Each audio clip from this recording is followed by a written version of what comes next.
అందుకే శంకరులు అంటారు, నళినీదళగత జలమతి తరళం తత్వజీవితమతిశయ చపలం విద్యుర్వ్యభిమానగ్రస్తం లోకం శోకచ హంత సమస్తం అంటారు. ఉన్న 3 రోజులు అక్కర్లేని అభిమానాలతో, అర్థం లేని పనులతో జీవితం వ్యర్థమైపోయింది.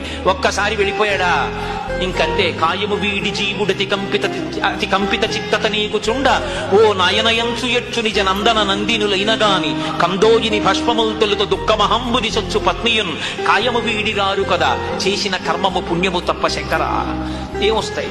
వచ్చేది ఏం ఉండదు.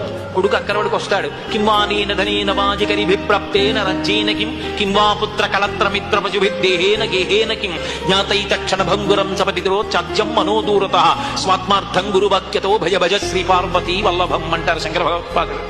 అన్నిటికన్నా ముందు రాంది ఏదంటే ఈశ్వరుడు. సంపాదించినటువంటి డబ్బంతా పాస్బుక్ లో అంకెలుగా అలాగే ఉంటుంది, ఏహి కన్నీళ్లు పెట్టదు, అక్షరాలు తిరిగిపోవు.